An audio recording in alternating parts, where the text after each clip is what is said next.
How about yourself? Good, good. So what's I going on? have to apologize. Got a couple of potentially loud dogs in the background here, so they may start barking and going crazy. Oh, you're good, man. No worries. No worries at all. So what are you up to these days?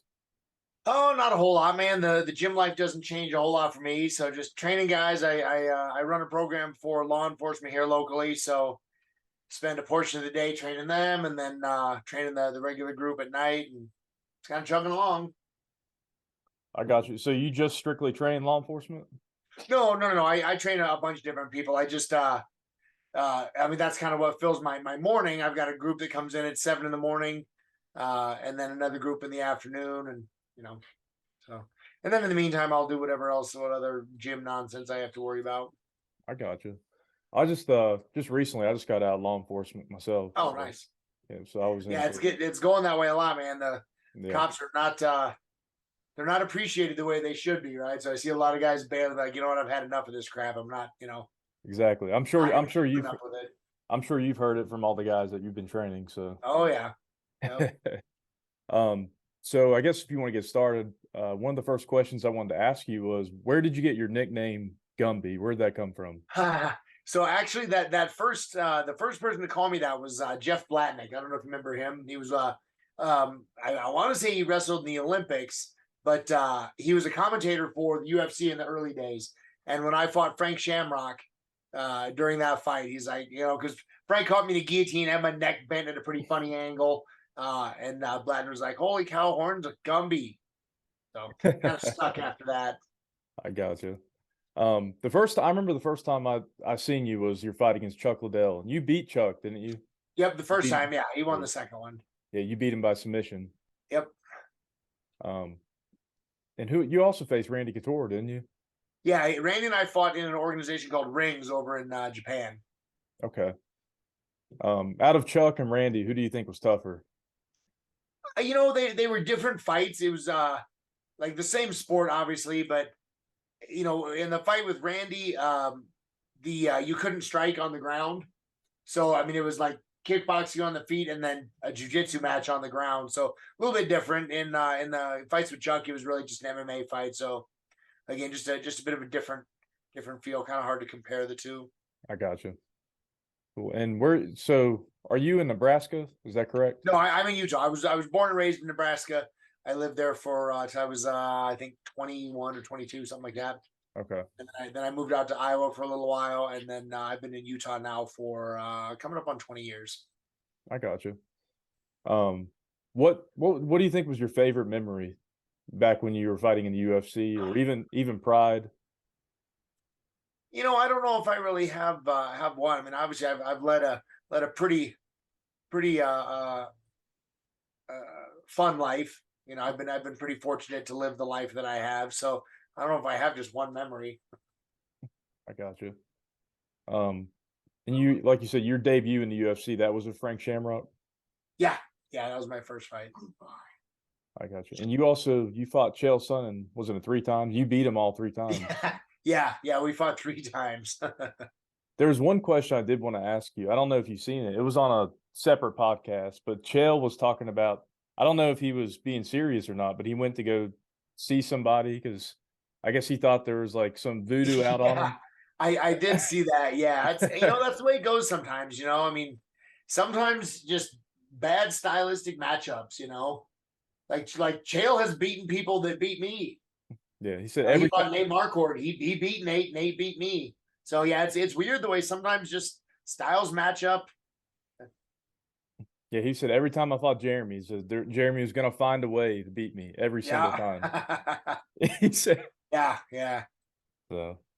And I'm a big Chael Sonnen fan, but I'm a big fan of Yeah. you too. So Chael's a good guy. I like him a yeah, lot, and I'm always impressed by what he managed to do. He was always a decent fighter. I don't know that he ever got really any better, but he took a big upswing when he learned how to talk and he learned how to sell a fight.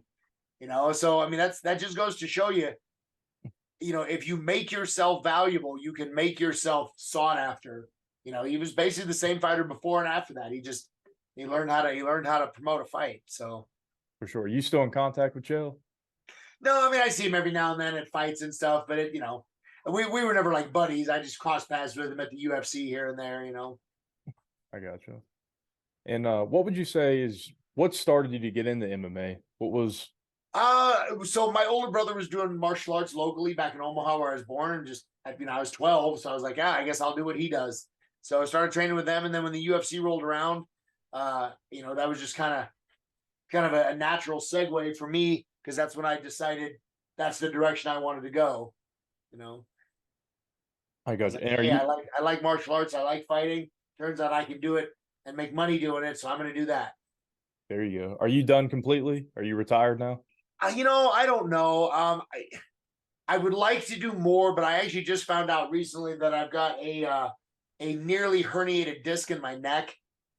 So my doctor looked at it and he thinks that we can probably rehab it without surgery. But that, that might be the end of the road. I don't know. We'll see what happens when I can get my neck cleared up.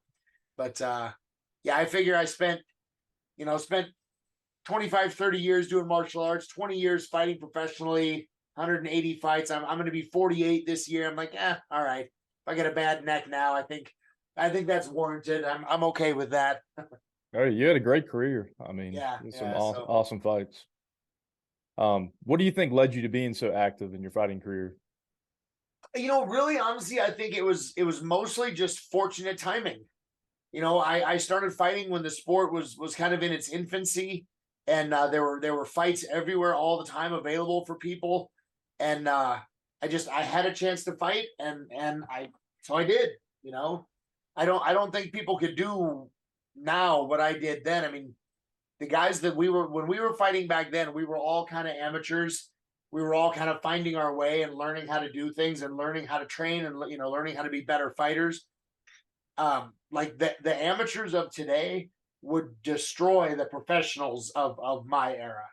They're just like there's so much more information out there. There's so much more uh there's so much more knowledge out there about how to train and what's important, you know.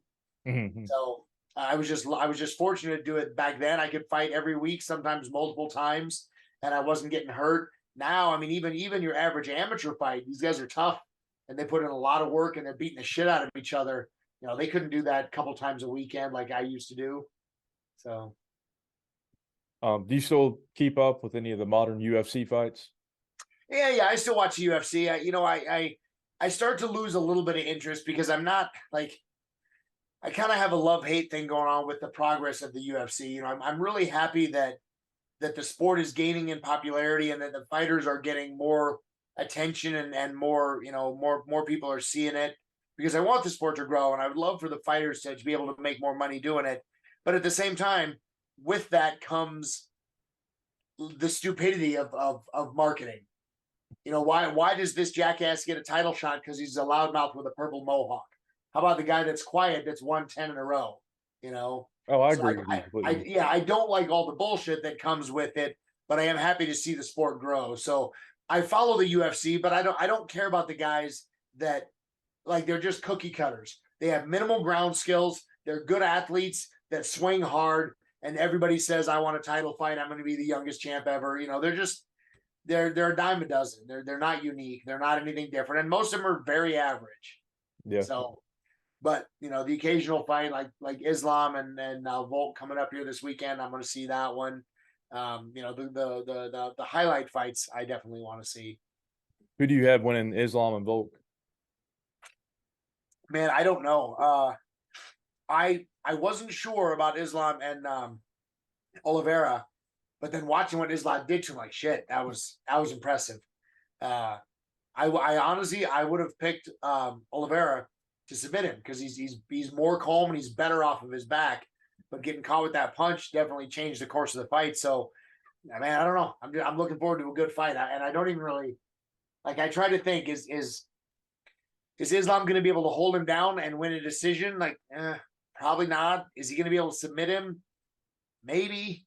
They're both good. So I just even just trying to theorize how a fight like that might end. I don't know. I agree. I agree completely. I same way. I had Oliveira winning that fight, the first one, and then Yeah, yeah, I guess Islam's the real deal, I guess. yeah, absolutely. What about Izzy and Alex too. You gonna watch that one? Oh yeah, that's another one. I think again, that kind of layers in other factors, like the fact that Alex is fucking 230 pounds.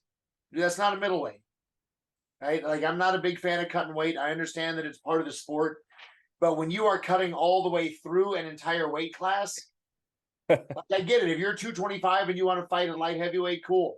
But if you're 225 and you're going to cut all the way to 185, like, you cut through an entire weight class. Like, dude, that's not fair. That's not how it should be. That's not how it's intended. Well, you see how he looks. He's massive next to He's punches huge. in the Yeah, face. he's a fucking giant.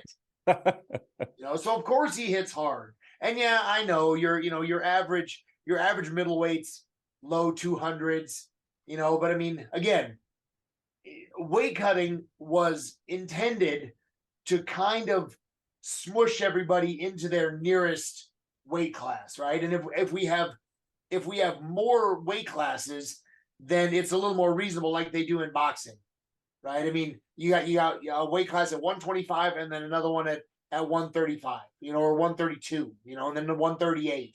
So if you're outside of a weight class by 3 or 4 pounds, fine, cut to get into that weight class, no big deal. So everybody's still similar in size, but same thing in boxing. I don't want to see a guy that weighs 150 cutting through 4 weight classes to fight at 115. I agree with you. Yeah, I agree. But again, I get it. That's part of the sport. Everybody's going to try to get the biggest advantage they can. But yeah, I mean, it should be, if you weigh 208, cut to 205. If you weigh 203, that's a big cut, but go ahead and cut to middleweight, right? Because everybody's going to be 220 cutting to light heavyweight. That's where I was. I walked around when I was fighting my second fight with Chuck. I weighed in at 203. I didn't cut weight, right? But kind of small for light heavyweight, but that's a bit of a stretch for middleweight. Just that's a big cut. So there's those guys that should be cut in the middle, but at 203, if there was like a 195 weight class, I'd have been perfect. Cut 5-6 pounds to get into the weight class. But if there's a 195 weight class, you're going to get people that are fucking 240 cutting to 95. That's not the point. I agree with you completely. No. Did you watch Fedor Emelianenko's? Did you watch his previous fight with Ryan Bader? I caught the highlight of it. Yeah, that's unfortunate. Fedor was always one of my favorites, and he's a really nice guy. He's another one. Everybody talks about him being the greatest heavyweight, and yeah, I think there's an argument for that. But people don't realize, man, that guy was a middleweight. By the standards, he's a middleweight. I don't care if he weighed 230. He was a little bit chubby, and he never cut weight. If that guy had if he had a 6-pack abs and he was lean, he'd be 215. That means he's a middleweight. So the guy that's ranked as the greatest heavyweight of all time is actually a middleweight. Yeah. Right. So, is there a story or anything that you want to share from your career that you think people would like to hear about? Man, I'm sure there's lots of them. I mean, nothing jumps out, jumps right out up front. But yeah, I mean, I've had a very, very entertaining career, and I've had a lot of fun times. But and there was a point you had a 22 fight win streak. Is that correct? Yeah. I think I actually had a couple of them. Everybody was giving me a commenting on that post I made the other day, and I didn't really mean anything by it. I just having fun. But yeah, I mean, back in the day, I would have several times, and there were fights that I had that I'm sure were not on my record. So that 22 fights might have been 28 to 30. There were a lot of fights that weren't calculated, weren't recorded back then. So yeah, just funny that the old school guys always get kind of passed over when they start looking at all-time records and stuff. Yeah, I agree with you. And you fought Anderson Silva in Gladiator. Is that correct? Yep. That was a show we did over. They did it over in. I want to say it was Korea. It was in Seoul. So yeah, it was. If I remember correctly, it was the only one they did. A lot of the Japanese or the Asian organizations would do that. They would, they'd get a whole bunch of money thrown at them. They'd do a huge show, and then they would just never do another one. Or maybe the organization would change names and do another one under another banner. But yeah, that was a 2-day show. It was a fun one. And I saw on Bloody Elbow, there was an article. You said that you mentioned you love Japanese crowds, and is that correct? Yeah. The American crowds are getting better. but for the most part, the Japanese crowds and Asian crowds in general, Korea and the Thais and all those guys, they're all kind of the same in that they appreciate the fighters more as an athlete and entertainer than they do just like you have to win. Like right, like in America, you can win your last 10 fights in a row, and if you lose a fight, everybody says you suck. You should retire. You lost a fight. Whereas in Japan, they don't really care.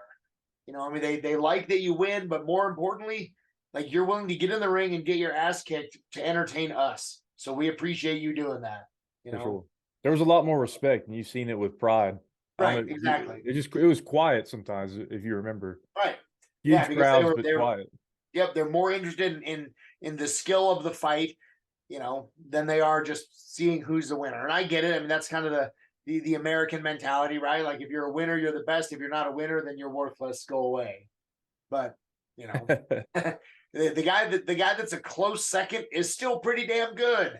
He deserves some respect too. And what was it? There was one more thing I wanted to ask you about, and I think it was in 1997. You did you fight against Dan Severn? Is that correct? Yeah, I did. Yeah, that was on one of Monty Cox's shows. I think it was Extreme Challenge 5, 6, 7, something like that. Yep. That's awesome. Well, is there anything else you think you want to add, Jeremy? No, I mean not really. I mean, like I said, I mean I've had a very fun career, but like if I just sit down and try to think, okay, what are some interesting things? Like, there's either none or millions that come to mind, right?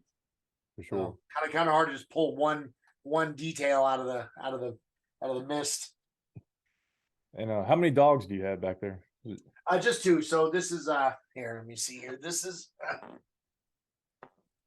Mr. Muffins hiding over here. Okay. There's Marley over there, my little fat chunk. She's a dachshund, and this is a Pomsky. Cool, man. Yeah, they're crazy. And you grew up with 3 brothers, is that correct? I did, yeah. 2 older brothers, 1 younger brother. Okay. So all boy household? Yep. Yeah, I think we probably drove my mom crazy.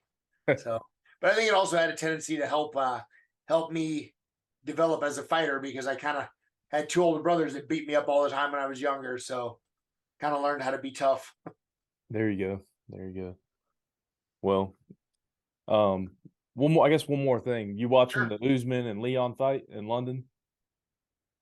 Probably. I mean, that's a fight I'm interested in. I like any fights that have a high level of skill. Like I don't really care too much about the drama and shit like that. But those guys are both very talented, and they fight intelligently. I don't want to see 2 idiots swinging for the fences. That's not entertaining to me. I'll find a highlight reel of a knockout later, and if it goes to a decision, probably not a good fight anyway. But Edwards and Usman, that's going to be a hell of a fight. It's going to be a high skill fight. So I'll definitely find that one and be able to try to find a place to watch that one. I think so too. I mean, Usman's phenomenal, but I mean, Leon could definitely pull it off again. Yeah, well, what I like about Usman is like despite the fact that he's got a pretty high level of wrestling, he tries to finish fights, right? He's willing to stand up a little bit, but he also will take people down when that's in his best interest. So I don't like guys that just want to stand up and brawl. That's just stupid. I want fighters that fight with an intelligent game plan and try to win the fight. So I agree. Did you see Chandler and Connor? They're going to be on the next Ultimate Fighter. Yeah, that's another one. Like I know Connor gets a lot of shit lately, but I like his fighting style. I mean, he's an intelligent fighter, and for the longest time, people kind of figured him out. But like he's an intelligent fighter. He would fight. He would say what he was going to do, and then he would go do it. And you can't really fault a guy when he says something and then he can follow it up and do it. For sure. And Chandler is kind of the opposite of that. I mean, he's a very talented guy, very good wrestler, very good boxer, but he doesn't fight the smartest. People always give him shit for not having a very high fight IQ. And I kind of tend to agree with that. He's a very talented fighter. It's not in his best interest to just go in there blazing and trying to swing for the fences and knock people out. It's an entertaining fighting style. I love watching him fight, but not going to lead to the longevity of a career. Definitely. So, well, I appreciate you coming on, Jeremy. No problem, man. Anytime. I love talking about it and love reliving the old days. So Oh yeah, for sure. You're one of the greats. So Well, you're thank you definitely, very much. I appreciate yeah, that. you had some awesome fights out there. So I just recently talked with Mark Munoz. You'll have to check that one out. That Oh, was a cool. I good will. interview. Yeah. Yeah. I talked to the Snowman too, Jeff Monson. Yeah. He's a character, isn't he? Oh yeah. Oh, So yeah. he's still living over in Russia, right? Yeah, he's in Russia still. Yeah, he Yep. says That's about crazy, man. 2 hours outside of Moscow. So Wow. when I talked to him, he was telling me he's like it's like 1 a.m. over there when he was talking to me. So Oof. Yeah, that's no fun. oh yeah, but yeah, definitely. I like talking to all the UFC vets and all the Pride guys, all that. Sure, So sure. that's kind of the goal with this podcast. Just talk to everybody I can and just have fun Cool. with it. So, Absolutely. well, We're gonna cool. hope it goes well for you. I hope it picks up and people start going crazy and watching it. It'll be fun. I appreciate it, man. Thank you. No problem, man. All right. Well, you have a good day. All right. All right, you too. I'll talk to you next time. All right. Thank you.